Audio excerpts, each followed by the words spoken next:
Subscribe करें और bell दबाएं ताकि कोई खबर रह न जाए।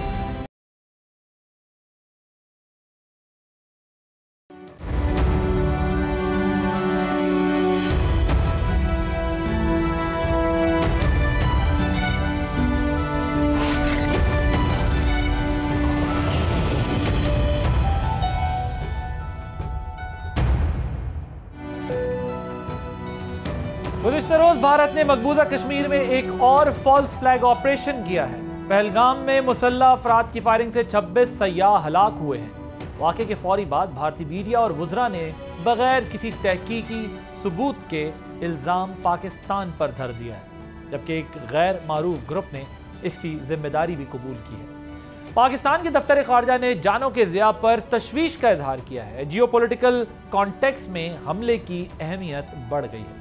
यह हमला एक ऐसे वक्त में हुआ है जब अमेरिका के नायब सदर भारत में मौजूद थे। इससे पहले इस नौइयत का और इस स्केल का वाक़या सन 2000 में पेश आया था, जब अमेरिकी सदर बिल क्लिंटन भारत का दौरा करने वाले थे। उस वक्त भी भारत ने पाकिस्तान में मुकीम हुर्रियत पसंदों पर इल्ज़ाम लगाया था, लेकिन भारत और कश्मीर के मुबस्सिरीन ने इसे भारतीय साजिश करार दिया था। पहलगाम हमले की टाइमिंग इस लिहाज से भी अहम है कि पाकिस्तान की पूरी तवज्जो मगरबी बॉर्डर पर मरकूज है, जहां से इंडियन स्पॉन्सर्ड और अफगान स्पॉन्सर्ड दहशतगर्दी पाकिस्तान में एक्सपोर्ट होती है, जिस पर पाकिस्तान ने काफ़ी हद तक काबू पा लिया है और मुल्क इस्तेहकाम की जानिब बढ़ रहा है। देखना है कि भारतीय फॉल्स फ्लैग ऑपरेशन का मकसद क्या है। दूसरी तरफ नहरों के मामले पर भी ब्रेक थ्रू का इम्कान पैदा हुआ है। वज़ीर आला सिंध और वज़ीर आज़म के दरमियान मुलाकात तय हो गई है। क्या दोनों फरीक मजीद किसी डैमेज के मामला जो है वो खुश असलूबी के साथ हल करने में कामयाब हो जाएंगे? इसके अलावा PTI के हवाले से भी इम्पॉर्टेंट डेवलपमेंट्स हुई हैं। आज के प्रोग्राम में इन तमाम इश्यूज़ पर हम बात करेंगे। आप देख रहे हैं बोल आदिल अब्बासी के साथ। इसी पे बात करने के लिए हमने दावत दी है। हमारे साथ मौजूद हैं बैरिस्टर अकील मलिक साहब, वज़ीर मुमलिकत बराए कानून और इंसाफ हैं, पाकिस्तान मुस्लिम लीग नवाज से ताल्लुक़ है। बैरिस्टर उमैर नियाज़ी साहब मेंबर नेशनल असम्बली हैं, पाकिस्तान तहरीक इंसाफ से ताल्लुक़ है। आप दोनों का बहुत शुक्रिया। और प्रोग्राम के आखिरी हिस्से में हम बात करेंगे, एनालाइज करेंगे सिचुएशन को कि जो भारत ने फॉल्स फ्लैग के ज़रिए पहलगाम में क्रिएट की है, इसका मकसद क्या है और आने वाले दिनों में इसके असरात जो है वो क्या होंगे ख़ित्ते पर और दोनों ममालिक के दरमियान जो एक सिचुएशन चली आ रही है पिछले काफ़ी अरसे से, उसमें अब क्या मज़ीद डेवलपमेंट्स जो है वो देखने को मिलेंगी। इसको ज़रा एनालाइज करेंगे प्रोग्राम के आखिरी हिस्से में। Thank you so much for joining us. मैं ज़रा बैरिस्टर साहब आपसे, दोनों ही बैरिस्टर साहिबान हैं वैसे, अकील मलिक साहब आपसे स्टार्ट करना चाहता हूँ।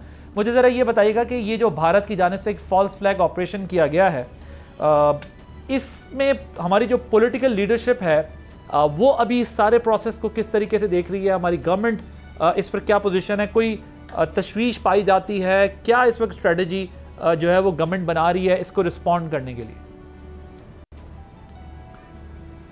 बिस्मिल्लाहिर्रहमानिर्रहीम। आदिल साहब बहुत बहुत शुक्रिया। देखें, फॉरेन ऑफिस की जो एक स्टेटमेंट है वो सामने आ चुकी है और बड़ा एक अनफॉर्चुनेट इंसिडेंट हुआ है वहाँ पे टूरिस्ट के साथ।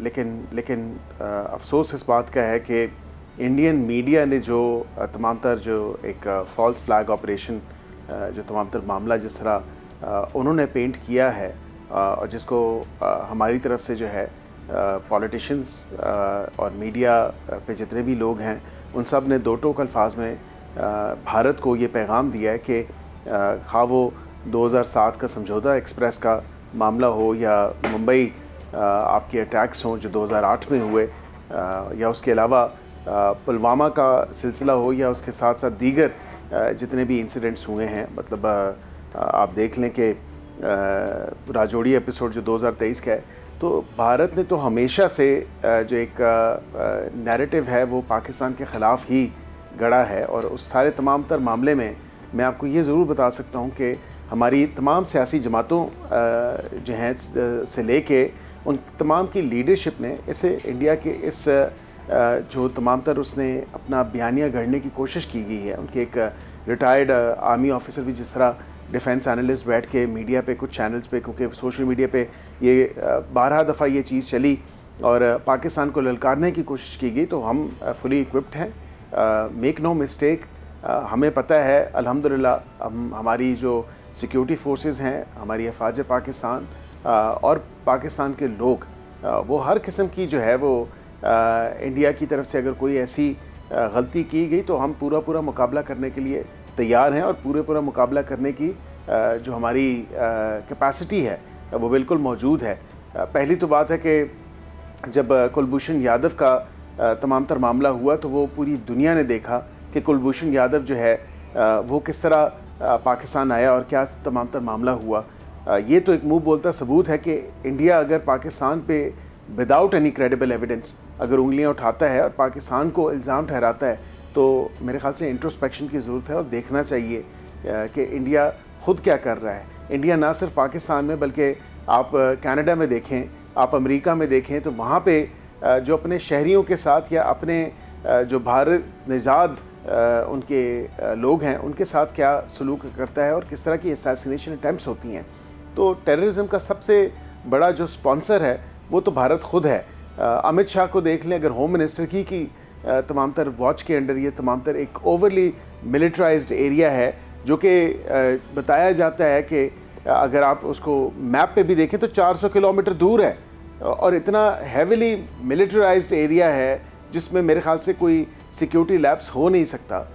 तो ये सिक्योरिटी लैब्स कैसे हुआ जो पाकिस्तान को मुद्दे इल्ज़ाम ठहराया जा रहा है, पाकिस्तान पे उंगलियां उठाई जा रही हैं। इनको कुछ होश के नाखून लेने चाहिए और इनको सोचना चाहिए कि अपने मीडिया के थ्रू ये नैरेटिव पेडल अगर करेंगे तो उसका जवाब भी इनको मिलेगा और ये पाकिस्तान पे बग़ैर किसी सबूत के, बग़ैर किसी क्रेडिबल एविडेंस के अपना जो इल्ज़ाम है उसको सब्सटैंशिएट नहीं कर सके और वो मीडिया की हद तक ही तमाम तर मामला था। ये एक रीज़नेबल प्रूडेंट माइंड को बात अपील ही नहीं कर सकती आदिल साहब कि इतना जो हेविली गार्डेड या हेविली सिक्योरिटी सेंट्रिक इनका ये एरिया जो मकबूजा कश्मीर है उसमें किस तरह पॉसिबल है कि इतना बड़ा सिक्योरिटी बैरिस्टर साहब, I have been covering borders allegedly जो है ये कहते हैं। नियाज़ी साहब कह रहे हैं कि फॉरेन ऑफिस का रिस्पांस अप्रोप्रिएट नहीं है, वीक रिस्पांस है, स्ट्रॉन्ग स्टांस के साथ आना चाहिए कि पाकिस्तान में होने वाले जो इंसिडेंट्स हैं उसके पीछे रॉ की इन्वॉल्वमेंट है, इंडियन इन्वॉल्वमेंट है, हमें भी उनको एक्सपोज करना चाहिए, हमारा स्टांस थोड़ा सा वीक है, वो कह रहे हैं। देखिए भाई साहब, ये इस तरह नहीं है। मेरे ख्याल से जो तमाम तर मामला इनकी दौरे हुकूमत में हुआ और उस वक़्त जो दफ्तर ख़ारजा का रिस्पांस था वो भी मेरे ख्याल से देख लेना चाहिए, अपनी मेमोरी को जॉग करना चाहिए। और जो कांपें टांग रही थी उस वक़्त और पार्लियामेंट के सामने जो तमाम तर मामला रखा गया, और यहाँ सादिक साहब स्पीकर हैं पार्लियामेंट के और as custodian of the house, उनकी तकरीर आपने सुनी उस वक़्त जब वो मेंबर नेशनल असम्बली थे और ये तमाम तर वाक़या हुआ, जो आके जिस तरह तमाम तर मिन्नतें की गई उस वक़्त इनकी हुकूमत की तरफ से, तो वो रिस्पांस हमें इनका भी बिल्कुल पता है। लेकिन इस मामले पे सियासत नहीं होनी चाहिए, इस पे एक बेहतर हिकमत अमली और एक बेटर सेंस प्रिवेल करनी चाहिए। कंसर्टेड फ्रंट आपको दिखाने की ज़रूरत है और इसमें कोई काफला मीम नून PTI नहीं होना चाहिए। ये पाकिस्तान की सालमियत का मामला है, पाकिस्तान की सिक्योरिटी का मामला है और उसमें वो एक रिस्पांस जो है हमें कलेक्टिव रिस्पांस देना है और कलेक्टिव रिस्पॉन्सिबिलिटी दिखानी है पूरी दुनिया को बाशमुल इंडिया के सामने। तो ये यहाँ पे जो दफ्तर ख़ारजा की तरफ से रिस्पांस है बिल्कुल नपतोला वो उन लफ्ज़ों में है, बिल्कुल जो जितना मुनासिब था इस सिचुएशन के हवाले से, क्योंकि गाए बगाए BLA BLF की जो सपोर्ट है जो रॉ के थ्रू होती है, जो ज़बान ज़दे आम है, एविडेंस मौजूद है, उसमें क्रेडिबल एविडेंस भी है और बिल्कुल शवाहिद मिलते हैं और शवाहिद मौजूद हैं स्टेट ऑफ पाकिस्तान के पास। तो वो तमाम तर मामला जो है वो बताया गया है और दिखाया गया है। तो दफ्तर ख़ारजा तो इससे पहले भी कई स्टेटमेंट्स जो है वो जारी कर चुका है।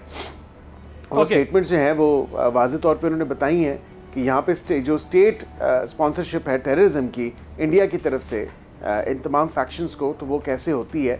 तो इसमें भी अगर एक फॉल्स नैरेटिव या फॉल्स फ्लैग जो है वो तमाम तर मामला उसके सामने आया है, तो हमने राइटली कॉल आउट किया उसको, क्योंकि इंडियन मीडिया पे ये चीज़ इसी तरह पोर्ट्रे हो रही थी कि ये शायद पाकिस्तान की तरफ से है और at such an important and critical juncture, जिस तरह आपने कहा कि अमेरिका के नायब सदर जो हैं JD वैंस वो वहाँ पे मौजूद हैं। तो ये तभी क्यों होता है, जब आपको याद होगा क्लिंटन साहब भी जब गए थे 2000 में, तो ये मामला तमाम तर उन्होंने उस वक्त किया था। तो ये एक रिपीट एपिसोड है। बैरिस्टर साहब वो कह रहे हैं कि अप्रोप्रिएट रिस्पांस दिया है और इस किस्म की बातों में उलझने का ये वक्त नहीं है, ये तो एक साथ मिलकर आगे बढ़कर बात करने का टाइम है, क्योंकि आपके दौर में भी वो कहते हैं कि बड़ी घबराहट थी जिस वक्त ये सब मामला पेश आया है पुलवामा वाला और ये सब कुछ हुआ था। लेकिन मैं इससे हट कर ज़रा आगे जाकर बात करना चाहता हूँ। देखें, इंडियन वॉर मॉन्गरिंग जो है ना, वो एवरीवन नोज़, उनका जिंगोइज़म, उनके मीडिया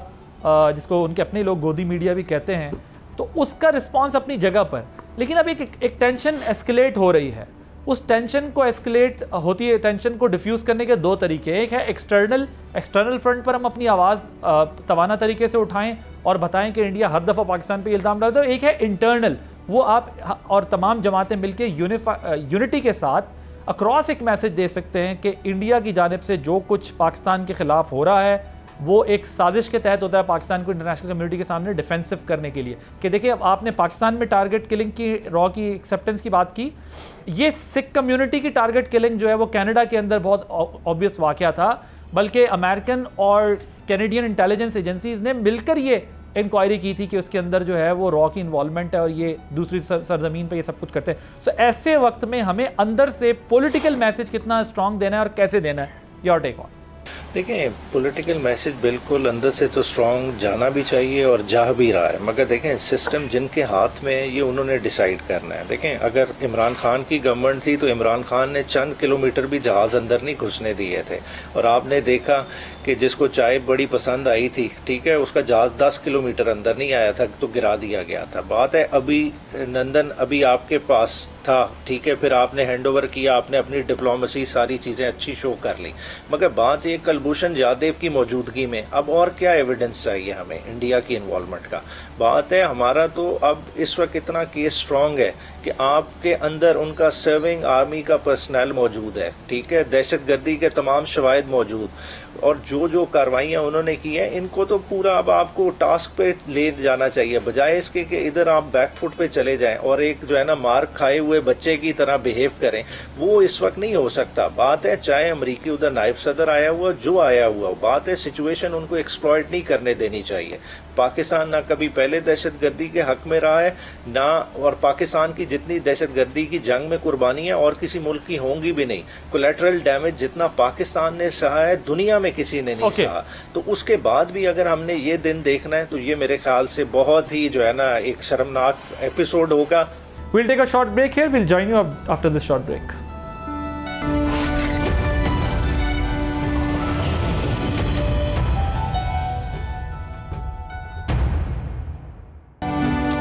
वेलकम बैक। ये तो खैर अभी उन्होंने एक टेररिज्म का एक एक्ट है जिसको पाकिस्तान पे थोपने की कोशिश कर रहे हैं, और पाकिस्तान का उस पर रिस्पॉन्स जाना है डिप्लोमेटिक फ्रंट के ऊपर, और इंटरनल एक यूनिटी का मैसेज जाना है।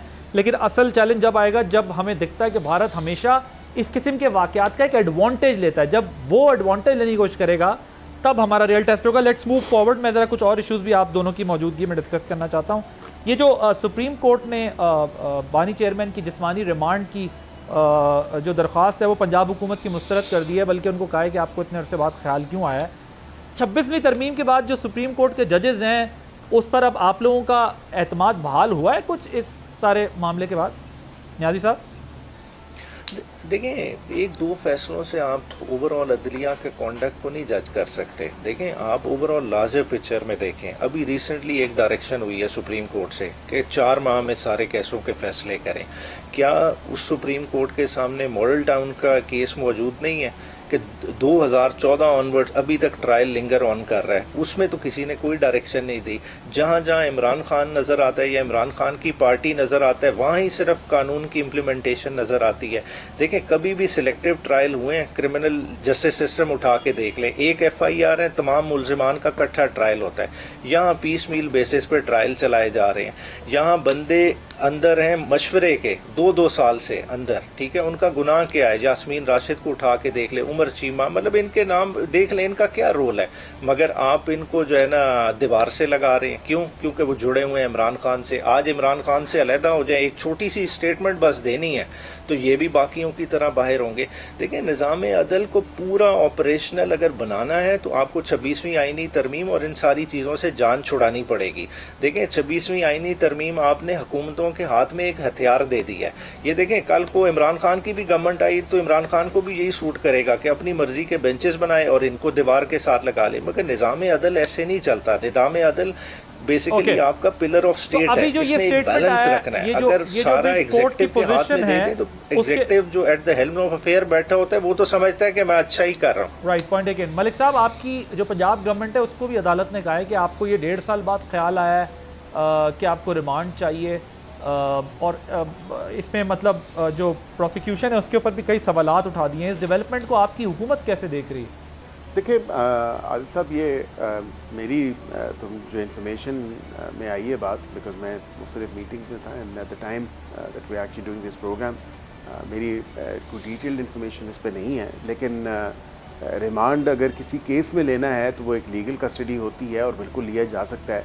अगर किसी मेडिकल चेकअप के हवाले से है तो मैं ये ज़रूर कह सकता हूँ कि रिमांड की उसके लिए ज़रूरत नहीं है। इवन इफ़ के अगर वो रिफ्यूज़ कर रहा हो, आपका जो कैदी है अगर वो रिफ्यूज़ करता है तो फिर बिल्कुल जेल के अंदर अस्पताल मौजूद है और वहाँ पे उसके जो भी ब्लड टेस्ट होने हैं या जो रूटीन मेडिकल चेकअप होना है वो उसका किया जा सकता है। इवन इफ़ कि वो अगर रिफ्यूज़ करे तो उसको कोर्स भी किया जा सकता है। ये तो नहीं है कि वो इजाज़त ना दे या वो ये कहे कि मेरा मेडिकल चेकअप नहीं आप कर सकते। वो बिल्कुल डॉक्टर्स जो हैं सब्जेक्ट कर सकते हैं, क्योंकि जनरली स्पीकिंग आपके जो एक अंडर ट्रायल प्रिजनर होता है या जो ऑलरेडी कन्विक्टेड प्रिजनर होते हैं तो वो अपने नॉर्मल राइट्स को लूज़ कर जाते हैं टू सर्टन एक्सटेंट, बिकॉज वो लॉ रेगुलेट करता है उन तमाम तर मामलात को। तो इस हवाले से अगर ये कोई ऐसी बात आई है मंजर यहाँ पे जो कि जिस तरह आप जिक्र कर रहे हैं, तो बिल्कुल उस ऑर्डर को मुझे देखना होगा कि इन राइटिंग जज साहब ने क्यों रिमांड जो है वो रिफ्यूज़ किया है और उसकी रीजनिंग क्या दी है रिमांड रिजेक्ट करने की। राइट, सो मिनरल्स बिल पे मलिक साहब क्या कोऑर्डिनेशन चल रही है आपकी सूबे के साथ? ये कुछ कॉर्पोरेट आपके साथ कर रहे हैं? क्योंकि बहुत सा कुछ क्रिटिक्स हैं, उनका ये ख्याल है, जो मिनरल्स बिल के क्रिटिक हैं वो कहते हैं कि जी अगर ये पास हो जाता है तो फिर सूबे का कंट्रोल इसके ऊपर से ख़त्म हो जाएगा। Is that the case? इसकी ज़रा वजाहत कीजिएगा। देखिए, नहीं, ये गलत तासुर दिया जा रहा है कि किसी भी सूबे का कोई भी रिसोर्स है सबसे पहला हक उस सूबे का है। अब चीज़ों को स्ट्रीमलाइन करने के लिए आप रेकॉर्ड की देख लें by way of an example कि कितनी सुबकी हुई इस तमाम तर मामले पे जब एक जुडिशल एक्टिविज़म के तहत without knowing the true facts या उसकी क्या $7 बिलियन की कॉस्ट थी एक डिसीजन, बड़े नुकसान का, जी वो आपको एक कॉस्ट पे करनी थी। अल्लाह अल्लाह करके जो है अल्हम्दुलिल्लाह पीडीएम के टाइम पे हमने रीनेगोशिएट किया उनके साथ और उनको लेके आए वापस, और हमने कहा कि जी ये इस तरह नहीं है, हम बिल्कुल अपने जो एग्रीमेंट्स हैं उसको उनको ऑनर करते हैं। यहाँ पे अगर एक सूबा ये कह रहा है कि शायद उनके रिसोर्सेस जो हैं उनको उन तक नहीं पहुँचेंगे या उसकी रॉयल्टी नहीं पहुँचेगी या उसकी जो कह लें उसका फ़ायदा जो है वो सूबे को नहीं पहुँचेगा, तो ये गलत एक तासुर है। एक ब्रीफिंग ऑलरेडी हो चुकी है इस तमाम तर मामले पे। आपको याद है कि केपी की जो प्रोविंशियल कैबिनेट कमेटी है उन्होंने बिल्कुल इसको अप्रूव भी किया और ये तमाम तर मामला इसी तरह है। अब जब भी वो ले होगा तो उसने पास होना है, बिकॉज सेंसिबल और सेन लोग तो ये समझते हैं कि ये सूबे की भलाई के लिए है और ओवरऑल पाकिस्तान की भलाई के लिए है और उस सूबे को ही सबसे ज़्यादा फ़ायदा होगा जहाँ पे ये माइंस और मिनरल्स जो है एक्सकेवेट किए जाएंगे, जहाँ से ये नहीं हो सकता कि सूबे का हक खाया जाए या उनकी हक तलफी की जाए। सबसे बड़ा फ़ायदा तो सूबे का है, whether it's in terms of infrastructure के लिए हो, उसकी डेवलपमेंट के लिए हो, या वहाँ पे जॉब अपॉर्चुनिटीज़ क्रिएट करने के हवाले से हो, या उसके टैक्सेस में या उसकी रॉयल्टी में या उसकी जो अर्निंग है उसमें इजाफा उस हवाले से हो, तो ज़ाहिरी बात है फ़ायदा तो सूबे का ही होगा। लेकिन शायद कुछ ये अंडरस्टैंड नहीं कर रहे। लेट मी आस्क न्याज़ी साहब, आप लोग क्यों अंडरस्टैंड नहीं कर रहे? वो कह रहे हैं कि इसमें तो सूबे का फ़ायदा है और ये बिल तो पास होना है और इसके अंदर जो सेन वॉइसेस हैं, सेन एलिमेंट्स हैं, वो तो तैयार है। बेसिकली आप लोगों की रिजर्वेशंस हैं किस बात के ऊपर?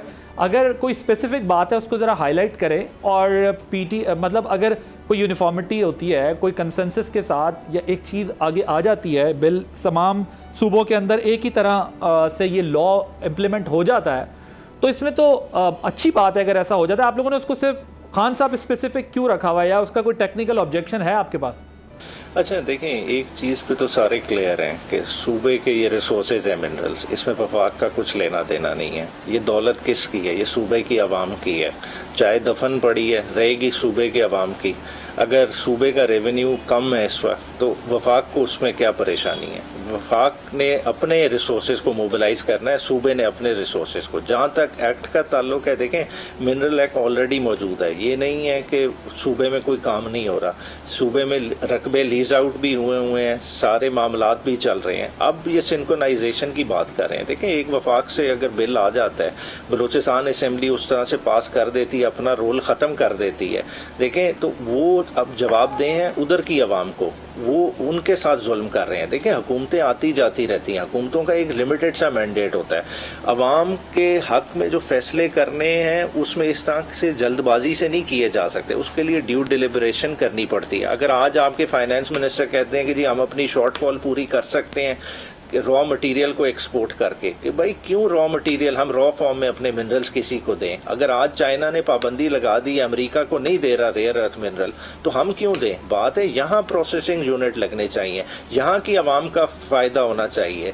यहाँ पहले ट्रिकल डाउन इफेक्ट आएगा तो चीज़ें बाहर जाएंगी। देखें, तो इस चीज़ में हम जो हक बजाने पे, जब तक हमारे हक इख्तियार में होगा, हम उस पर खड़े रहेंगे। Right, Barrister साहब, if you want to respond to that, I have to conclude the segment then. देखिए, अगेन यहाँ पे जो एक तमाम तर मामला है, वन विंडो ऑपरेशन SIFC के थ्रू जो इंटरनेशनल इन्वेस्टर्स आ रहे हैं, ज़ाहिरी बात है कि इसमें तो कोई दो राय नहीं है कि ये सूबे के रिसोर्सेज हैं, सूबे की रॉयल्टी भी सूबे को मिलेगी, लेकिन वो तमाम तर जो मामला है ये पाकिस्तान को हेल्प आउट करता है ना। तो ज़ाहिरी बात है कि अगर हम उसको एक बेहतर तरीके से उसको स्टेयर कर रहे हैं और सूबे को भी साथ ज़ाहिरी बात है लेके चलना लाज़िम मलजूम है इस तमाम तर मामले पे, तो फिर आई फेल टू अंडरस्टैंड कि ये एक क्यों परसिस्ट कर रही है कन्फ्यूजन। अगर इसको वाक़तन सिर्फ इस चीज़ से नथी करना है कि इमरान खान का अप्रूवल होगा तो फिर हम करेंगे, ऐसा तो नहीं होना चाहिए। अगर आपने अपने सूबे में पिछले 12 साल में इतनी महरूमियाँ हैं और ये एक गोल्डन अपॉर्चुनिटी है, आप अपने सूबे की के रिसोर्सेज में, उसकी इनकम में, उसके डेवलपमेंट में, या उसके जो इश्यूज़ हैं जिसमें बेरोज़गारी है या दीगर चीज़ें हैं, उनमें कमी अगर ला सकते हैं तो आपको तो you should jump on this opportunity कि यार वफाक जो है वो स्टेयर कर रहा है और वो लीडरशिप इस पे ले रहा है तमाम तरह इंटरनेशनल इन्वेस्टर्स के हवाले से, बिकॉज इंटरनेशनल एग्रीमेंट्स तो वो सूबे KP के साथ तो कोई एग्रीमेंट वो नहीं करने वाले डायरेक्टली, वो तो करेंगे वफाक की जो एक जिम्मेदारी है बहसीयत जो एक हेड होने के नाते, तो जाहिर बात है वफाक गारंटीज देगा। और ये तमाम तर मामला जो है ये इंटरनेशनल ट्रेड और इंटरनेशनल जो हमारी ऑब्लिगेशंस हैं उसके हवाले से भी है। अब कल को सूबा KP जो है वो वायलेट कर दे एग्रीमेंट, तो वफाक फिर कहे कि जी सूबे KP से डील करें, हमारे साथ क्या डील करना, तो ये तो नहीं हो सकता। कुछ गारंटीज वफाक ने भी देनी होती है। दुनिया पूरी में इसी तरह मामला चलते हैं और दुनिया पूरी में जो है वो एक आपकी जो कंट्री है उसकी रिप्रेजेंटेशन जो है वो वफाक ही करती है। Thank you so much barrister Rakib, आप state minister for law and justice. Barrister Umair Niazi साहब मेंबर नेशनल असम्बली हैं पाकिस्तान तहरीक इंसाफ के, दोनों मेरे साथ मौजूद थे। आपने गुफ्तगू सुनी। नाज़रीन, एक ब्रेक लेंगे, ब्रेक के बाद ज़रा गुफ्तगू करेंगे जो फॉल्स फ्लैग ऑपरेशन पहलगाम का हुआ है उस पर बात करेंगे। एक ब्रेक के बाद ज़रा तफसील से आपको बताएंगे कि माजी में किस किस्म के वाक़यात होते रहे और भारत इससे हासिल क्या करना चाहता है। After this short break.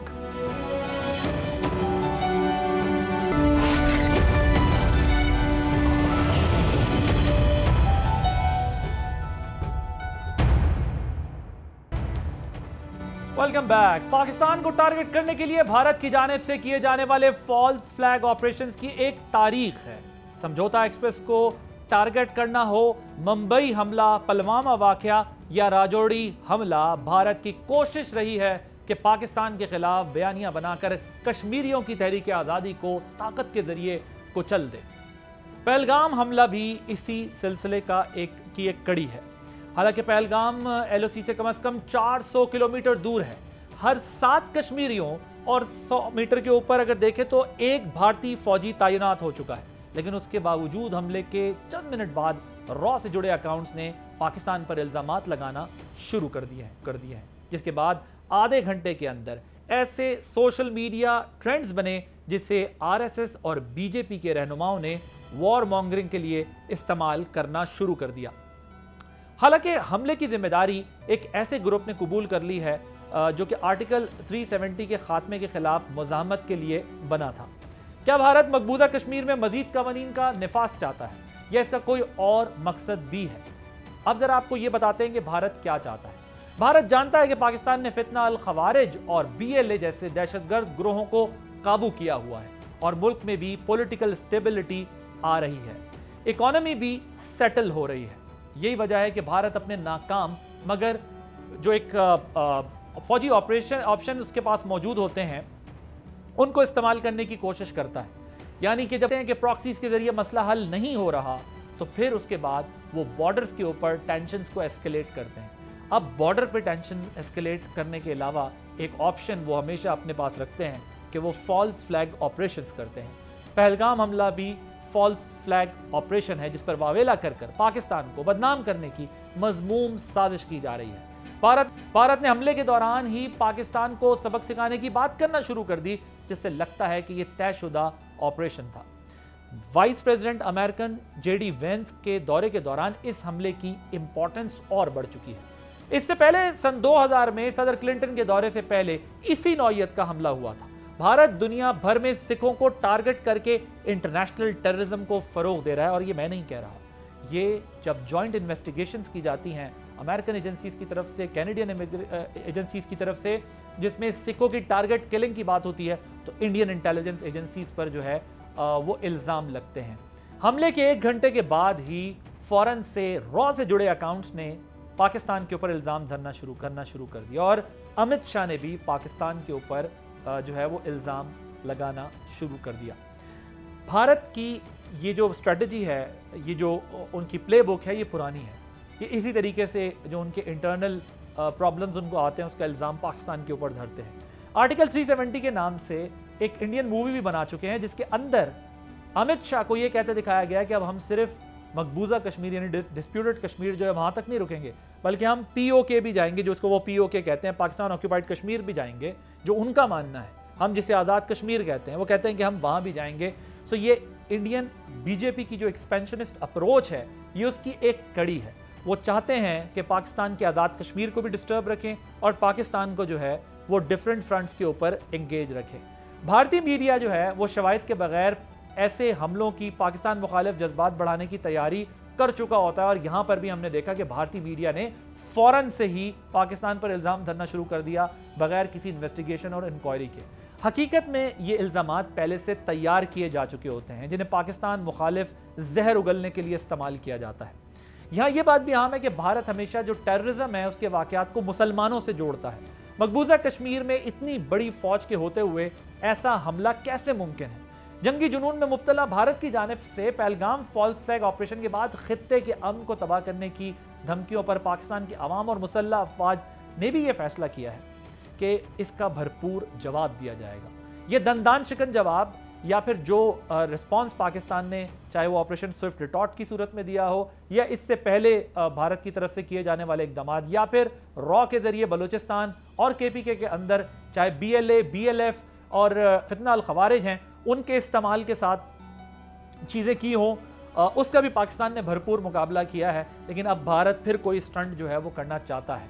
सो ये स्टंट भारत इसलिए करना चाहता है क्योंकि उसके जो प्रॉक्सीज हैं वो पाकिस्तान के अंदर फेल होती जा रही हैं।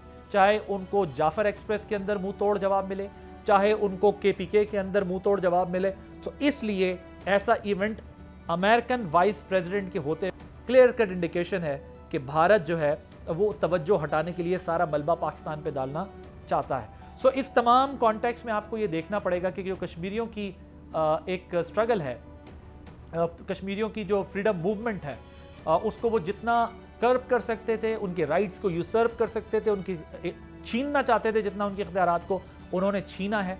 और ये अब मज़ीद वहाँ पर कुछ प्रेशर डालना चाहते हैं, वहाँ के लोगों के ऊपर मज़ीद कुछ सख्तियाँ करना चाहते हैं, जिसकी वजह से उन्होंने अब ये तमाम मामला रचाया है। टेक्निकली क्योंकि मैं ख़ुद बॉर्डर्स को कवर करता रहा हूँ, मुझे LOC के ऊपर कवरेज का बहुत दफ़ा मौका मिला है। 400 किलोमीटर्स का डिस्टेंस क्रॉस करना is out of question, impossible. So ये जो कुछ इस वक्त भारत कर रहा है वो खित्ते में एक नए गेम को छेड़ने की तैयारी कर रहा है, तो इसको भी समझना बहुत ज़रूरी है। इसी पे बात करने के लिए हमारे साथ इस वक्त मौजूद हैं डॉक्टर कमर चीमा साहब, माहिर हैं बैनुल-अक़वामी उमूर के। बहुत ही इस वक्त एक क्रिटिकल सी सिचुएशन है, अमेरिकन वाइस प्रेसिडेंट इंडिया में मौजूद हैं, और ऐसे वक्त में फॉल्स फ्लैग ऑपरेशन इंडिया के अंदर होना, और इसकी एक हिस्ट्री भी है। ज़ाहिर हम देख रहे हैं कई इवेंट्स में या तो कोई यूरोपियन डेलीगेशन या अमेरिकन डेलीगेशन, कोई ना कोई जब मूवमेंट या इस किस्म की एक्टिविटी होती है तो भारत ये इस्टेब्लिश करने की कोशिश करता है कि पाकिस्तान की तरफ से उसके मामलात में दरअंदाजी और इस किस्म के वाक़यात किए जाते हैं। सो पाकिस्तान कई फ्रंट्स पे जो है वो ये साबित कर चुका है कि भारत की ये फॉल्स फ्लैग ऑपरेशन उसके अपने जो एक एक्सपेंशनिस्ट अप्रोच है उसके लिए हैं, जो वो खित्ते में अपनी इजारादारी कायम करने के लिए इस किस्म के ड्रामे करता रहता है। तो चीमा साहब मुझे बताइएगा, ये जो वाक़या हुआ है ये कितनी इंपॉर्टेंट डेवलपमेंट है, इसकी टाइमिंग कितनी इंपॉर्टेंट है? 8 लाख फ़ौज के जो कि 7 कश्मीरियों पे एक फ़ौजी तैनात बनता है, इस किस्म के वाक़े का हो जाना, इसकी क्या सिग्निफिकेंस है? बहुत शुक्रिया आदिल अब्बास साहब। देखिए, पहली बात तो ये है कि ये जो आपने बात की है कि इतनी बड़ी फौज और एक ऐसा एरिया जो पाकिस्तान से तकरीबन 400 किलोमीटर, पाकिस्तान की सरहद से 400 किलोमीटर अंदर है, वहाँ पे इस तरह का इवेंट हो जाना, इस ये वाक़या दहशतगर्दी का हो जाना, ये ज़ाहिर बात है सवाल पूछा जाए लॉ इन्फोर्समेंट एजेंसी से, सिक्योरिटी एजेंसी से। यही वजह है कि अभी तक 24 घंटे से ज़्यादा अरसा गुजर गया, कोई सरकारी बंदा टीवी पे आके बात करने को तैयार नहीं है। कोई एक भी सरकारी, ना मिनिस्ट्री ऑफ एक्सटर्नल अफेयर्स, ना होम मिनिस्ट्री, ना फौज, किसी ने अभी तक कोई स्टेटमेंट जारी भारत की तरफ से नहीं की हुई। सिर्फ वो एक चीज़ कर रहे हैं जी, दुनिया ने हमसे अफसोस किया है। जारी बात है वो पाकिस्तान ने भी अफसोस किया है on the loss of lifes, दुनिया में कहीं भी हो तो दुनिया आपसे अफसोस तो कर रही है, लेकिन आपकी कैपेबिलिटी क्या है, ये पहला बात। और अब तो कश्मीरियों ने पूछना शुरू कर दिया है, उन कश्मीरी आवाज़ों को अब्बासी साहब दबाया जा रहा है, उनको टीवी पे नहीं लेके आया जा रहा। ये सोशल मीडिया से पाकिस्तान में पता चल रहा है कि वहाँ पे लोग पूछ रहे हैं कि कहाँ पे थी हमारी फौज और कहाँ थी पुलिस। हुआ ये है अब्बासी साहब कि इन्होंने अपनी बहुत सारी फौज जो है वो चीन के हवाले से LAC के ऊपर, लाइन ऑफ एक्चुअल कंट्रोल पे बेच दी है। तकरीबन 70-80 हज़ार अपनी इन्होंने फौज वहाँ बेची है, जिसकी वजह से बहुत ज़्यादा अब वहाँ पे बातें ये आ रही हैं कि आप अपने आप को स्ट्रेच कर रहे हैं। अब चाइना के साथ भी इनके हालात ख़राब हैं। एक तरफ खित्ते के अंदर कंपेन्स चल रही हैं पॉलिटिकल, बांग्लादेश में कहा जी anti India out campaign, Maldives, Sri Lanka के अंदर पॉलिटिकल कंपेन्स चल रही हैं, चाइना के साथ वैसे मसला चल रहा है, कश्मीर में एक एक्टिव वहाँ पे जो है वो लोग एक्सेप्ट ही नहीं कर रहे, नरेंद्र मोदी इलेक्शन भी हार गए वहाँ से। और दूसरी तरफ देखें जो वहाँ पे इंटरनल मूवमेंट्स है, जो रेड कॉरिडोर है इंडिया का, वहाँ पे भी कोई सोल्यूशन नहीं है। और अभी वो कह रहे हैं जी हम 2026 में 2027 में उस इंसर्जेंसी को ख़त्म कर देंगे। और देन इसकी एक ग्लोबल सिग्निफिकेंस है। ये तो डोमेस्टिक चीज़ें मैंने आपको बताई, ग्लोबल सिग्निफिकेंस ये है कि आपको पता है कि अमेरिका के vice president JD Vance India में थे, नरेंद्र मोदी कल सऊदी अरब गए। अब देखें ये ऑप्टिक्स क्या क्रिएट होती हैं। ये ऑप्टिक्स ये क्रिएट होती हैं कि जनाब हम विक्टिम हैं, ये विक्टिमहुड की ऑप्टिक्स है जिसको वो देख रहे हैं। और फिर नरेंद्र मोदी साहब रातों रात फैसला करते हैं जी मैं सऊदी अरब से वापस जा रहा हूं, और ये हालात ऐसे बन गए हैं। सवाल ये पैदा होता है कि इतनी बड़ी फौज, इतनी बड़ी लॉ इन्फोर्समेंट, 1.4 बिलियन का मुल्क, मतलब वहां पे कोई ऐसे लोग नहीं थे कि मोदी साहब को फौरन भारत वापस आना पड़ा।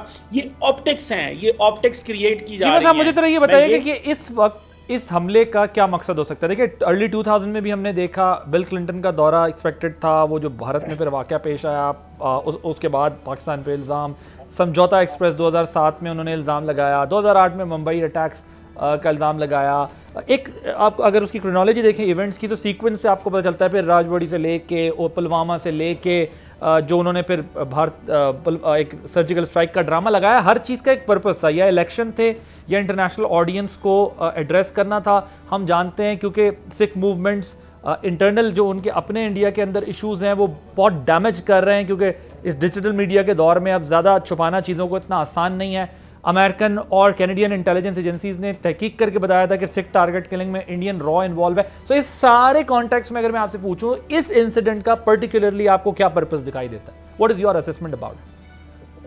भाई साहब देखिए, बात यह है कि इंडिया बड़ा बुरी तरह एक्सपोज हुआ था ट्रांसनेशनल रिप्रेशन में, जब रॉ की जो प्रेजेंस है नॉर्थ अमेरिका से ख़त्म कर दी गई थी, यानी कि अमेरिका और कनाडा ने जो रॉ के चीफ थे उनको वहाँ से निकाल दिया था। तो वो जो इंप्रेशन क्रिएट हुआ बाइडेन एडमिनिस्ट्रेशन के दौर में कि इंडिया जो है वो कनाडा और अमेरिका के अंदर बंदे मरवा रहा है और सिखों को मरवा रहा है, तो वो उस इंप्रेशन को जायल करने के लिए मुझे ऐसे लगता है कि ये एक फॉल्स फ्लैग है, और इस फॉल्स फ्लैग के अंदर वो एक विक्टिमहुड साबित करना चाहते हैं। Thank you so much. Doctor Qamar Cheema हमारे साथ मौजूद थे। नाज़रीन, आपने गुफ्तगू सुनी और आने वाले दिनों में इसका फैसला होगा कि भारत इस फॉल्स फ्लैग ऑपरेशन से करना क्या चाहता है। तो पाकिस्तान भी तैयार है इस सारे एपिसोड के बाद रिस्पॉन्ड करने के लिए, चाहे वो किसी फ्रंट पर भी हो। आदिल अब्बासी को इजाज़त दीजिए। अल्लाह हाफ़िज़।